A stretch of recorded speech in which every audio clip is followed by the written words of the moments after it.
आप लोग को, आपको जो टारगेट बनाया जा रहा है, जैसे अशोक गहलोत कह रहे हैं कि एलीट है शशि थरूर, मतलब खड़गे जो है वो देखिए, जो अगर मैं कोई पैराशूट लेके राज्यसभा पहुंच गया था तो शायद ऐसे कह सकते हैं। जो 3 बार लोकसभा चुनाव जीते हैं, 2 बार भाजपा सेकंड आए मोदी वेव के समय, उसके बाद मैंने सीट को छीन लिया था कम्युनिस्ट पार्टी से, तो ये सीट कोई कंफर्टेबल गारंटीड कांग्रेस सीट तो नहीं था। फिर भी मैं आके लोगों को संपर्क करके मैंने जीता। और ये भी जानना चाहिए कि तिरुवनंतपुरम सही है कि केरला की राजधानी है, लेकिन हमारी कंस्टिट्युएंसी जो है 60% से ज्यादा ग्रामीण लोग हैं, मछुआरे हैं, आदिवासी हैं, कृषक है। तो आप समझ लीजिए कि साधारण लोग के मन समझने का मुझे कोई कैपेबिलिटी नहीं थी, तो मैं जीतता नहीं।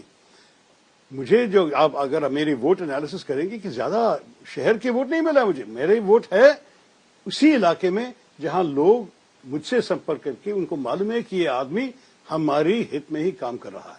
अशोक गहलोत का जिक्र चला है तो वो भी जिक्र कर लेते हैं। वहां पे भी एक लाइन का डिक्टेट की बात हुई, मतलब कि मुझे लगता है कि कहीं ना कहीं आपको लगता है जो हाई कमांड कल्चर है उसका नतीजा है राजस्थान में जो मैस हुई।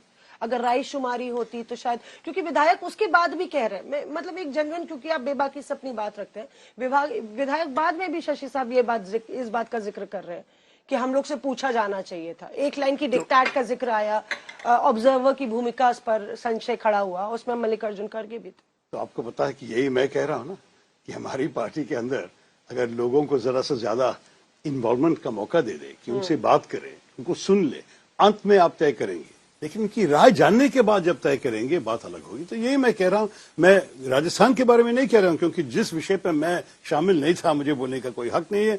जो उनको हैंडल कर रहे हैं, जो हमारी पार्टी का अध्यक्ष जो अभी है वो कर रही है, मैं उसके बारे में कुछ बोलना नहीं चाहूंगा। लेकिन इन प्रिंसिपल में चाहता हूं कि कोई भी किसी भी विषय पे हमारी पार्टी में कोई भी राज्य में अगर कुछ तय करना चाहिए तो लोगों से बात करके तय कीजिए, उनकी राय समझ के।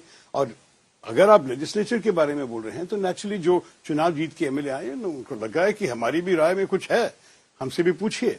तो बस ये तो नॉर्मल है मेरे ख्याल में हमारे पार्टी का काम का तरीका शायद इस किस्म के, क्योंकि जब गांधी परिवार थे तो नेचुरली वो बहुत उनका जो खून भी एक सैकड़ों सा मतलब शताब्दी से हमारे साथ हमारे डीएनए पे मिले जुले हैं। तो नेचुरली गांधी परिवार का स्टैंडिंग अलग है। कोई साधारण व्यक्ति आया अध्यक्ष पद पे तो मेरे ख्याल में उनकी जिम्मेदारी होगी लोगों से बात करना और लोगों को एक साथ ले जाना, इकट्ठे हम आगे बढ़ना चाहिए। और आप कह रहे हैं ना कि अब बदलाव की जरूरत है, जो सिस्टम प्रिवेलिंग सिस्टम है उसको बदलने की जरूरत है। 20 साल से कांग्रेस कार्य समिति जो है उसका चयन नहीं हुआ, तो लगातार कहीं ना कहीं रिमोट कंट्रोल से चलाने की कोशिश हुई है पार्टी की। क्या आप रिमोट कंट्रोल प्रेसिडेंट होंगे? नहीं, जब देखिए जब बड़े बड़े लोग होते हैं, हमारे इतिहास में देखें, लोग कहते थे कि सिस्टम नहीं वो ही चलाते। जैसे नेहरू जी जब प्रधानमंत्री था लोग कहते थे ये तो नेहरू सिस्टम था, ये सिर्फ कांग्रेस सिस्टम नहीं। बाद में जब शास्त्री जी आए तो सिस्टम बदला। अब तो सोनिया गांधी जी करीब 25 साल से नेतृत्व दे रही है पार्टी की। नेचुरली उनका जो स्टैंडिंग है खड़गे साहब का और मेरा नहीं है, हम तो अलग किस्म के ही हमें काम करना पड़ेगा क्योंकि हम सोनिया गांधी है ही नहीं। तो आप देखिए, समझ लीजिए कि अगर पार्टी में एक सिस्टम बना गया है जो एक नेता के सिस्टम है, तो जब नेता बदल जाएगा तो सिस्टम भी जरा बदलना चाहिए, यही मैं कह रहा हूं। अगर आप जीत जाते हैं तो आप पार्टी के अध्यक्ष होंगे, तब आपको प्रधानमंत्री नरेंद्र मोदी को चैलेंज करना पड़ेगा। मैं तो मेरे ख्याल में आसान बात है। आपको पता है कि मैं कई बार देश में कई इलाके में मैं भाषण दे चुका हूं, आपके इंडिया टुडे कॉन्क्लेव में भी कई बार। मैं तो किताब लिखा हूं, the paradoxical prime minister, battle of belonging. मेरे सारे एनालाइज करके जो अभी हिंदी में निकला अस्मिता का संघर्ष, ये क्या है? ये तो मोदी सरकार के, भाजपा के, नरेंद्र मोदी के नेतृत्व के खिलाफ ही लिखा हूं। तो मुझे ज्यादा ये नहीं कहूंगा कि उनकी चुनौती फेस करने में कोई दिक्कत है कांग्रेस नेताओं को। सबसे बड़ा चैलेंज क्या है, मतलब सबसे बड़ी चुनौती क्या देखते हैं आप पीएम मोदी के सामने? 2 बार जीते हैं और मतलब 300 सीट है उनके पास। एक और बार जीता तो बात बहुत कठिन होगी पार्टी के लिए और देश के लिए। तो मैं देश के हित में चाहता हूं कि एक मजबूत विपक्ष ले आए, और मेरे ख्याल में सारे दूसरे विपक्ष पार्टी कांग्रेस की तरफ ही देख रहे हैं इस चुनाव की। एक चीज, आप माध्यमों की श्रद्धा, पब्लिक की श्रद्धा, और मेरे ख्याल में जैसे कि मैं समझ रहा हूं विपक्ष पार्टियों की भी श्रद्धा कांग्रेस पे है, क्योंकि वो देख रहे हैं, क्योंकि ध्यान से देख रहे हैं कि अगर ये कांग्रेस पार्टी में कुछ बदलाव आए और कांग्रेस दोबारा मजबूत हो गए तो विपक्ष का भी उम्मीद बढ़ेगा अगले चुनाव के लिए। थरूर साहब, 18 का आपका कमेंट देख रही थी तो 18 में आपने बोला था कि अगर फिर से मोदी सरकार आ गई तो हिंदू पाकिस्तान बन जाएगा, माइनॉरिटीज अलग हो जाएंगी, लेकिन ऐसा हुआ नहीं, स्थिति ऐसी तो हुई नहीं।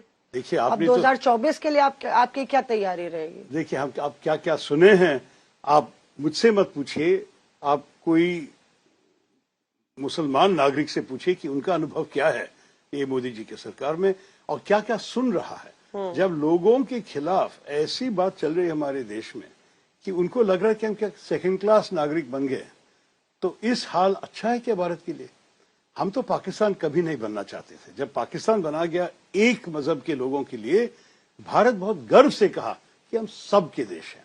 आपके जाति जो भी हो, आपके धर्म क्या भी हो, आपकी भाषा जो भी हो, आपकी जो स्थिति, आपके राज्य जो भी है, ये सब कोई फर्क नहीं पड़ता। आप भारतीय नागरिक है तो आपका हक एक ही है, सारे के जैसे समान। तो ऐसा नहीं है तो इस किस्म की भारत के लिए कांग्रेस काम कर रहे हैं।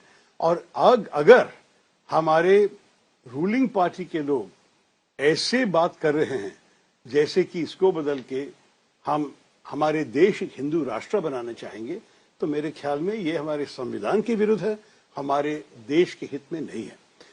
याद रखिएगा कि मोदी जी के 300 सीट भी 37% के साथ उन्होंने जीता था। तो ये नहीं है कि उनका पूरा हमारी पूरे हिंदू समाज के समर्थन है। मैं कहूंगा कि जब हिंदू समाज 80% है और आपको 37% वोट मिले हैं, उसका मतलब यह है कि हमारे देश में हर इंसान को, हर धर्म के, हर मजहब के इंसान को अपनी ही राय हो सकते हैं, अपनी ही राजनीतिक विश्वास हो सकते हैं। तो मैं कहूंगा हिंदुओं को, जैसे हम बहुत साल से दूसरों के साथ खुशी में रहे हैं, जैसे स्वामी विवेकानंद ने हमें सिखाया कि सिर्फ टॉलरेंस नहीं, एक्सेप्टेंस, कि लोगों को हम समान दे दे, हमारे सत्य वो इज्जत दे दे, हम उनके सत्य को हम भी इज्जत दे दे।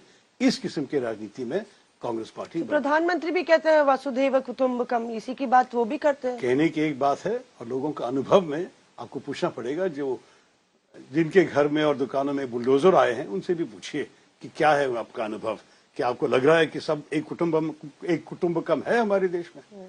हम बनना चाहते हैं। जो भी मोदी जी कहते हैं मुझे अच्छा लगता है, लेकिन जो उनकी पार्टी करते हैं वो तो अलग बात।